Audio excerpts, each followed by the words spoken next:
I feel like I've set myself up now to take one for the Eurovision community by reading these books and going, ugh.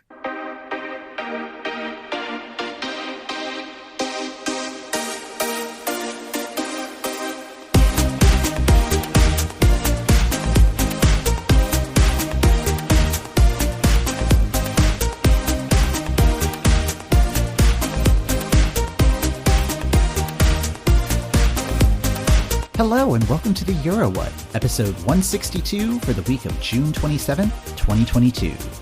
I'm Mike McComb, and I'm joined today by Ben Smith. Hey, Ben. Hey, Mike. We are a pair of Americans trying to make sense of the Eurovision Song Contest. And this week, we'll be talking about Swedish culture, courtesy of ABBA's Voyage and Martin Osterdahl's Max Anger, with our special guest, dood-pwah. How's it going, Ben? All things considered, pretty good.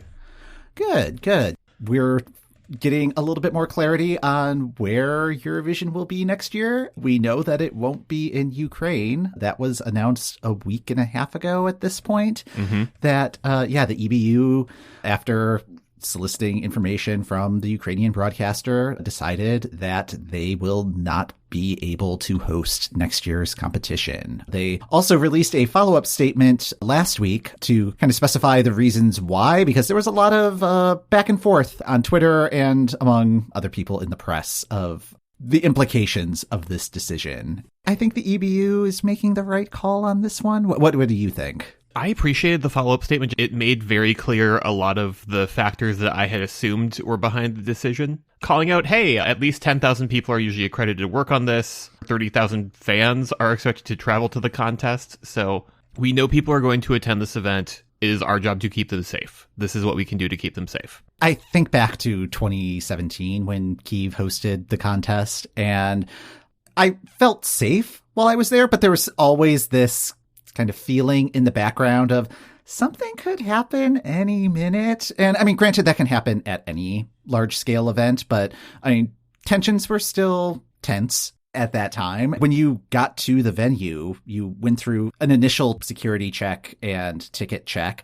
Then you walked about a mile and got to the actual entrance to the venue, did another security check, had another ticket check before you were allowed in. And I don't think that's going to be enough if it were to be held in Ukraine this coming year. The latest statement from the EBU also, I thought, wisely pointed out, there are no major international concert tours visiting Ukraine throughout 2023. Yeah, I thought that was a really helpful detail to add in there. It is a really unfortunate situation, but with an event of this scale, they are behind schedule before they even know who the winner is. Yes. Like that is the case. And they can't wait to see how things play out. Like the ball has to be rolling now. If they try to wait until August, September to try to figure out where this thing is going to be held, it's just going to be chaos. Thinking about this previous year is that we kind of didn't really know where things were going to be held until like September, October. And it was, if you look at a bunch of the news, kind of chaotic. They can't have a situation where we're not going to know the venue until like 3 weeks out, just due to an ongoing war. Way too many what ifs associated with this. That is a very good way to put it. There's too many what ifs. There's so much just sort of insurance, both of performers, of press, of people working on the event, of venues, of equipment going into this that it just makes sense to just sort of take it off the table now and focus on making the best possible event next year. Because Ukraine will not be able to host, the contest is being offered to this year's runner-up, which is the UK, which I think is the most unexpected turn of events based on what happened at the end of 2021. Yeah, I did not have the UK potentially hosting things in 2023 as anywhere on my bingo card. Name a city in the UK they have probably expressed interest in holding next year's contest. One list that I found has 20 different locations that have expressed interest in at least bidding for the contest. If that actually happens, we'll see. Because Italy had a lot of people that expressed interest in bidding and then only received a handful of bids from that group. But it's still a lot of places, and even a couple that I've not heard of, which is oh, okay. Everybody really, really wants this. Of the bids that I have seen news about, there's something very funny to me about the potential for this to be in Glasgow at the arena used as the arena in the Eurovision movie. Yep. Yeah. The elves went way too far this time. Yeah, it's just like I'm sort of rooting for that bid for elves reasons. I think Scotland could be a lot of fun.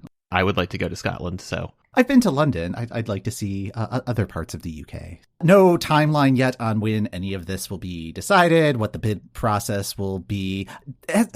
I don't even recall seeing if the BBC officially confirmed that they are accepting this invitation. There's a lot of chatter happening, and like there has not been any sort of official, yes, the BBC is hosting this next year. We are going like 3 steps beyond, and we are already discussing like who's going to host. It's like, guys, let's one step at a time, especially because it looks like Brussels might also be in the mix.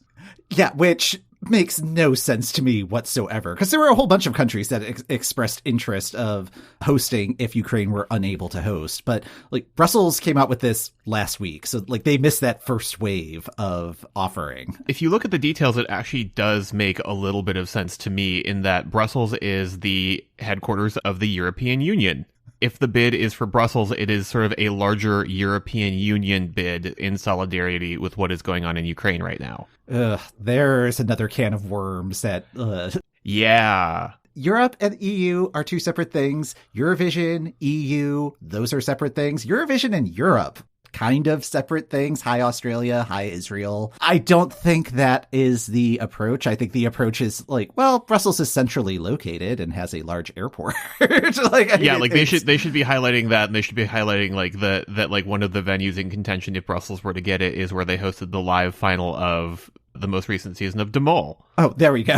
I was looking at the list. I'm like, there can't be that many Palais 12s in Brussels. Oh, goodness. So, yeah, I mean, it's already been a busy summer, and I'm just kind of glad that this news dropped during our off week, so we had the opportunity to see this kind of play out before having to talk about it. Yes. Yeah, just right now it is supposed to be quiet times. Just like anytime we get like a major thing like this, it's been just very nice to have like an additional week to just go, okay, but like let's see where this is in like 7 days.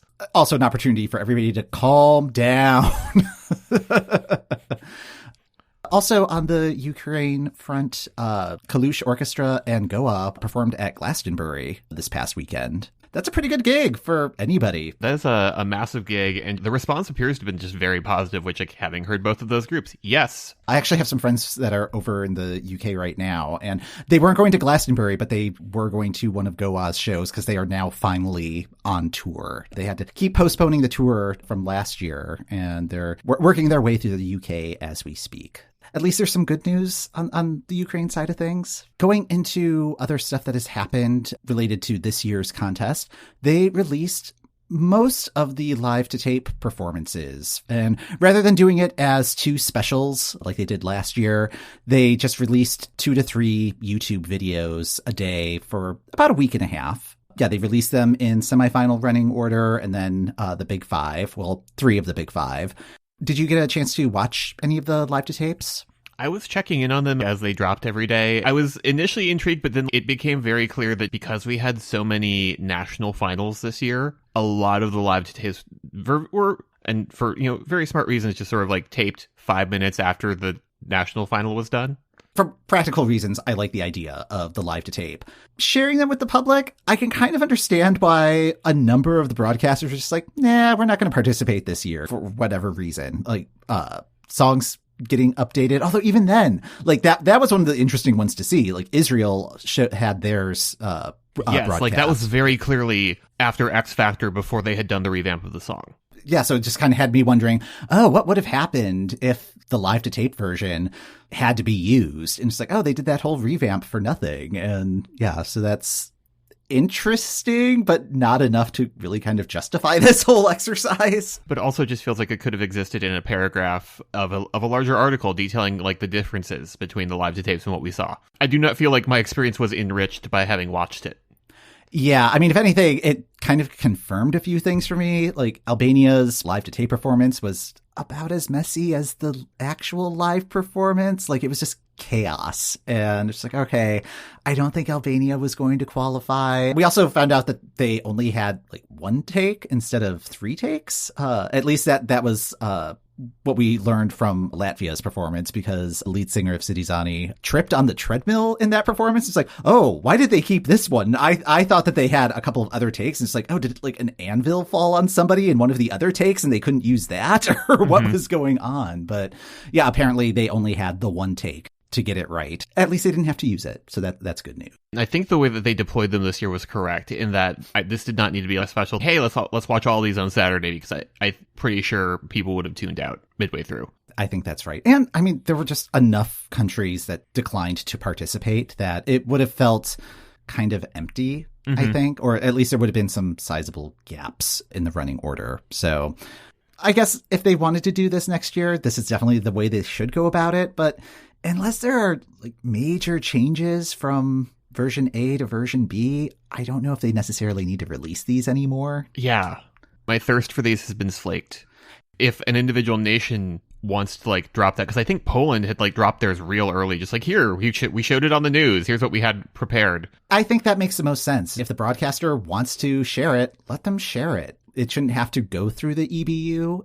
I understand why EBU would want to have like a programming stake in this, but I mean, if they're just dropping them on YouTube anyway, just let the broadcasters do it, and you can like reblog it or whatever. Yeah. So also on our screens this summer, Ben, have you been watching America's Got Talent? I have not. I have not either. I only watch it when the blogs point out that, hey, this Eurovision adjacent person was on this summer's Eurovision adjacent person. There could be more. I kind of doubt it. There's usually only one.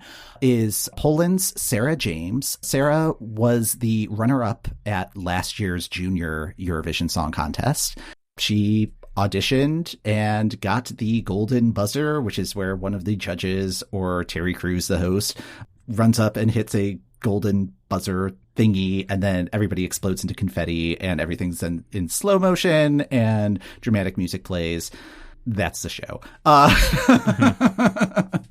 But yeah, I mean, she gave a really good performance, and I would be shocked if she is not representing Poland. Let's see. I think she said she's 13 right now. So like before 2030, if she has not represented Poland at least once. Something has gone horribly wrong. Yeah. So, oh yeah. And then the golden buzzer also means that she gets to automatically go to the next round or 2 rounds. I don't know. Again, it's America's Got Talent. Yeah. There are a couple different, like, either British quiz shows or American reality programs where I do just need to see a visual representation of the round structure, because I am currently going through the remainder of the last season of Only Connect. I'm seeing teams that I've seen before, and then like the game will be over, and like, oh, but you still have like 2 more matches. I'm like, okay, but I need a flow chart. Yeah. They tried to explain it once. I think there's a secondary bracket.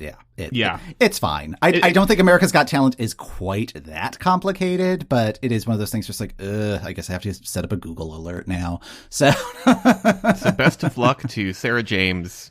Yeah. I mean, she's a really good singer. I think she'll do well. She is a good singer. If she's been a junior Eurovision contestant, knowing what I know of America's Got Talent, child with incredible voice does very well.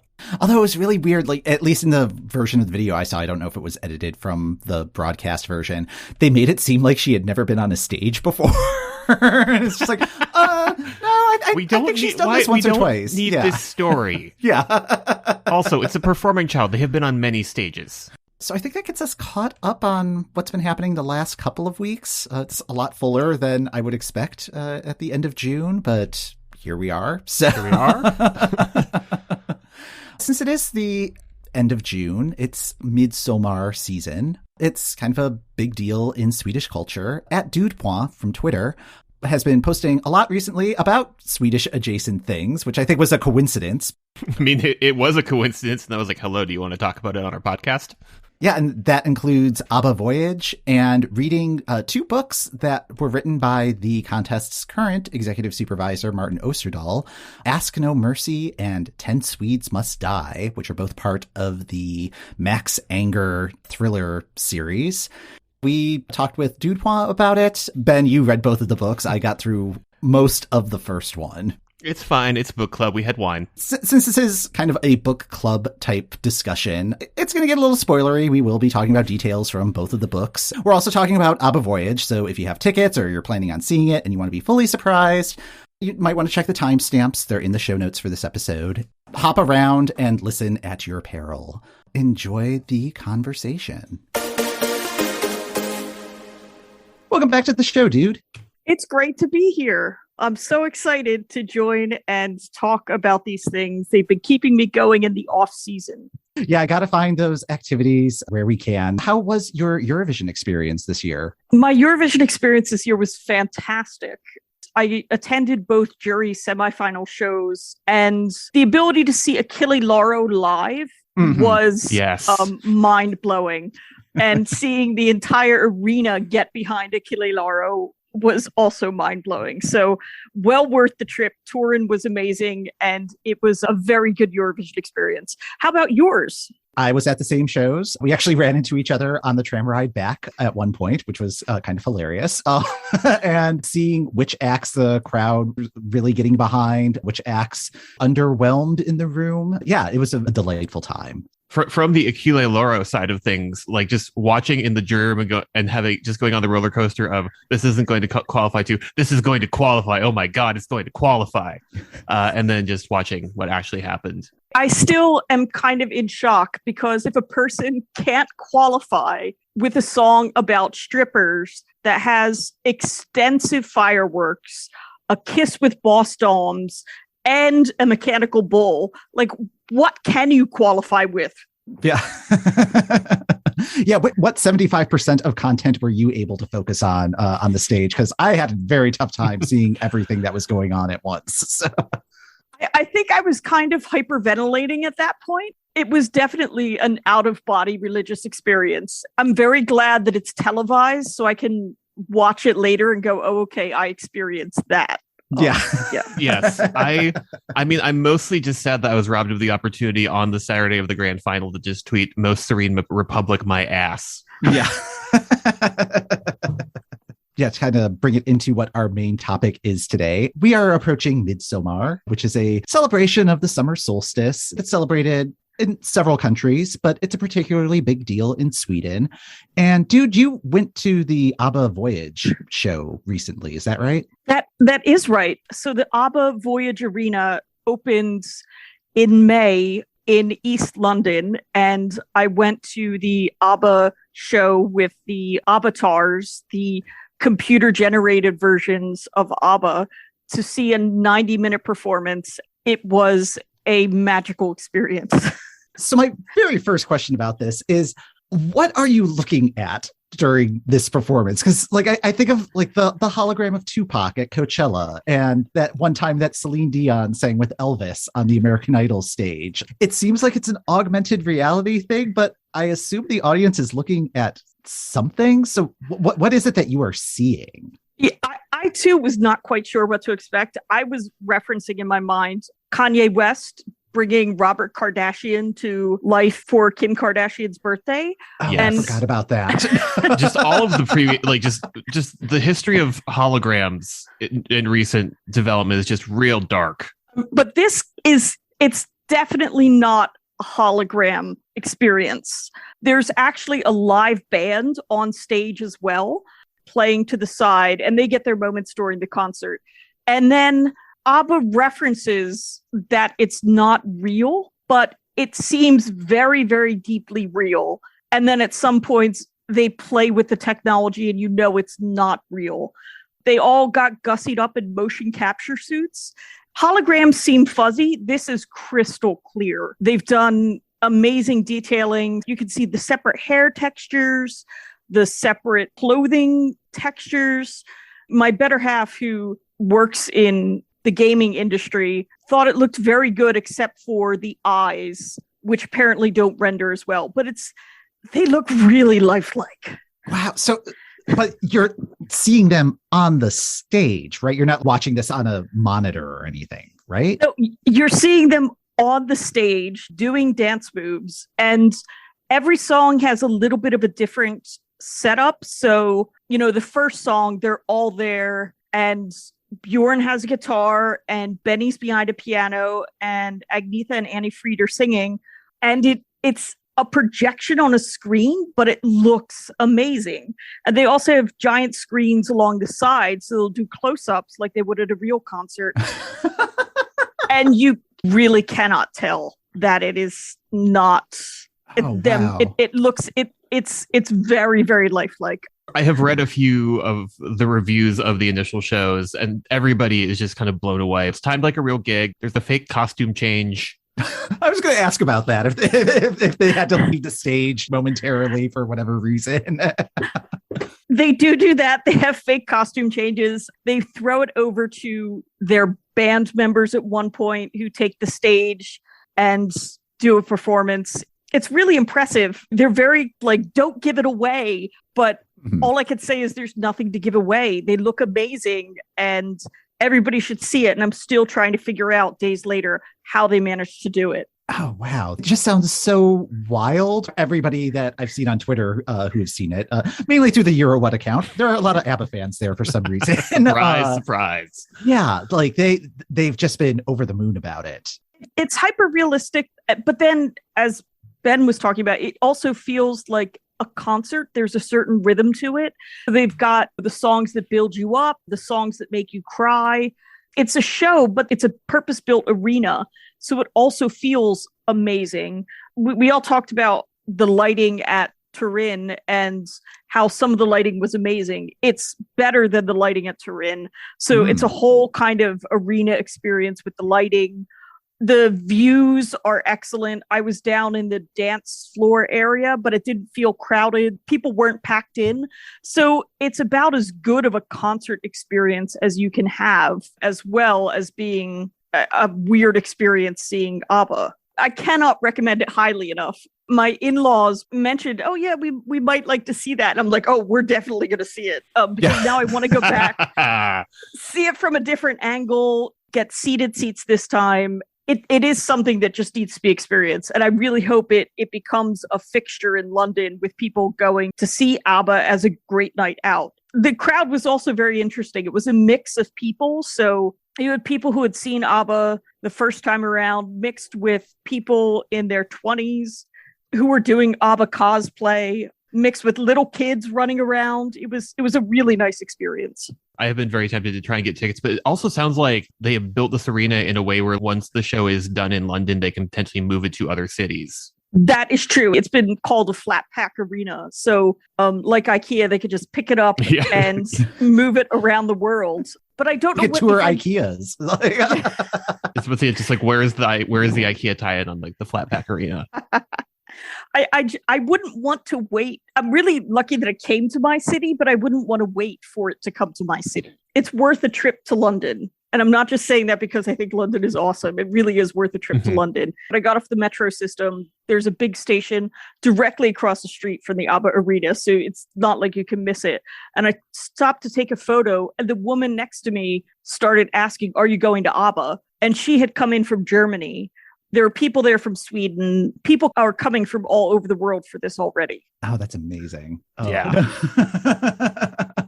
So going from what sounds like an extremely joyful experience to, I don't know, I guess I'm tipping my hand let's here. say elsewhere in engaging with Swedish culture with slight English translation. Yeah.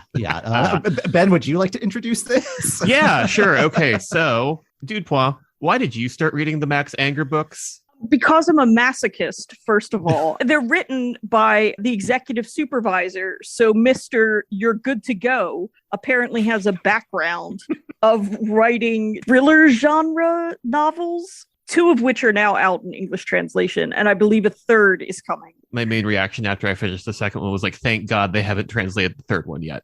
Ben, you encountered this in what I would expect to be the ideal environment. You read Ask No Mercy and 10 Swedes Must Die in an airport setting? Oh, yeah, no, I read both of these like on the flight to and from Denver. This is absolutely the sort of book that is on sale in an airport bookstore. Just sort of like a thriller, kind of like a spy element. It's like, this is absolutely something you would pick up along with like a water bottle that is somehow $5.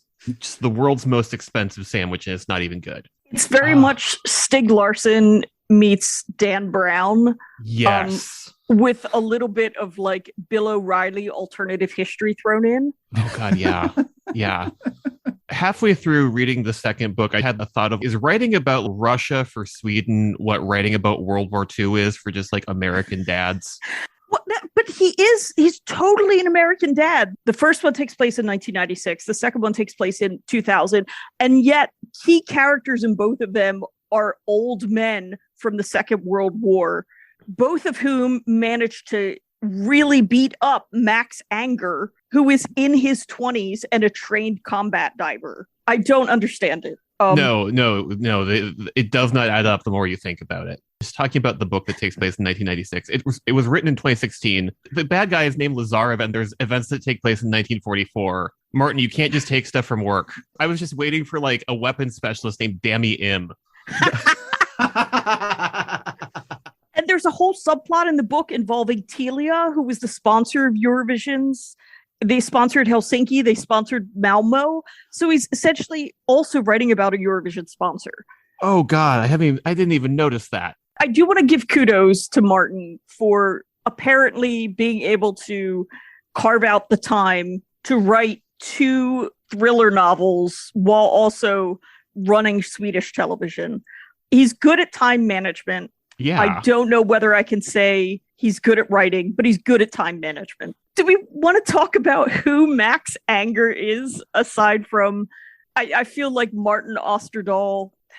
I don't know. He studied in Russia in the 1990s, so I feel like a little bit of Martin is in the Max Anger character, but... Yes. I would buy that. Just like I have had a mental image of Max Anger just having like permanent 5 o'clock shadow and one of those low gravelly voices and just sort of constantly carrying a large novelty coffee mug that says, "Don't talk to me until I've had my benzos." Oh, you're going to be in for a surprise when you click on the link, because it has been adapted into a TV series, which aired on Australia's SBS fairly recently. I presume it started as a series on Swedish television and then available in other markets. It's very much not the case in the television show.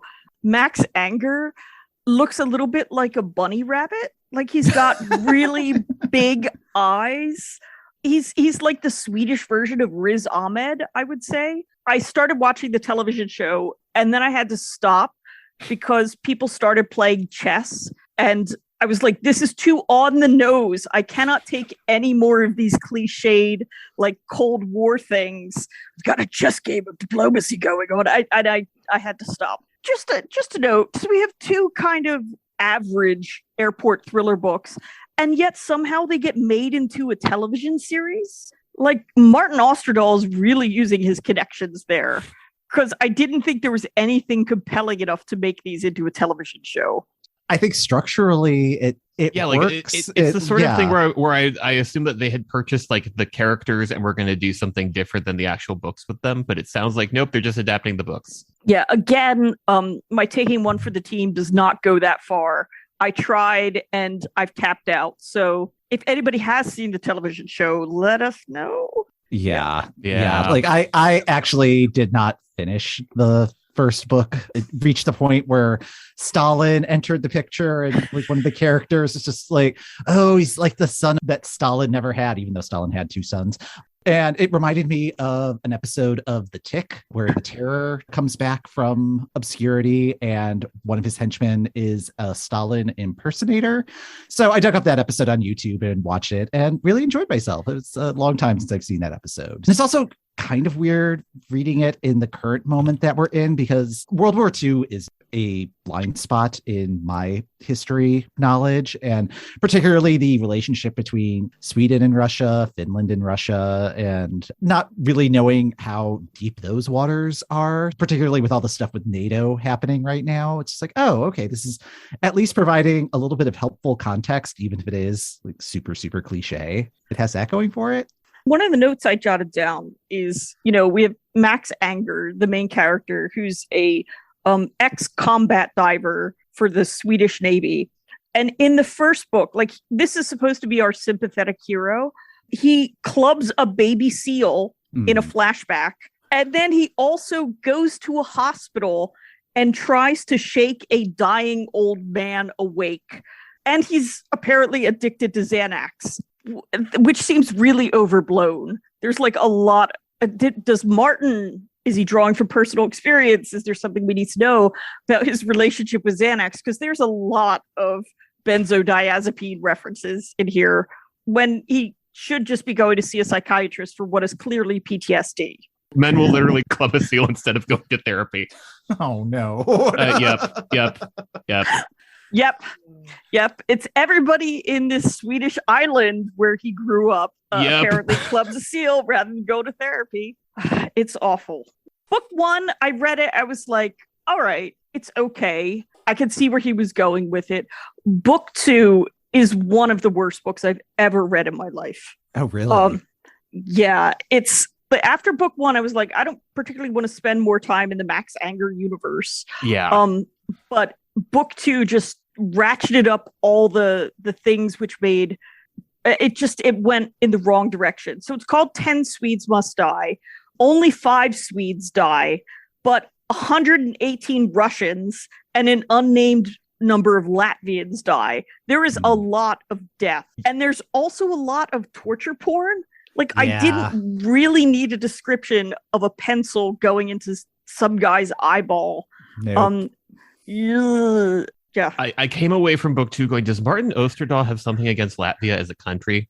This book centers around a Latvian who wants to get revenge for activities that Sweden carried out during the Second World War. They put Latvian Nazis who fought with the Germans, again, we're talking Nazis, in a camp before deporting them to the Soviet Union. And I feel like the book is saying Sweden did a bad thing by deporting Nazis to the Soviet Union. I mean, part of it was just like, by the time I hit like 2/3 of the book, I'm just going to power skim through the rest because I no longer care. I do not want to engage with this book series anymore. But also I have no clue what fully happened with Pashi at the end. That's supposed to be like the major relationship. It was just such a weird, confusing note to end on. So many Latvians and Russians died in the book. Yeah, but we're only focusing on the Swedes. Mm-hmm. And maybe it's because they're the only ones with an interesting death because they get tortured and have pagan symbols carved into them.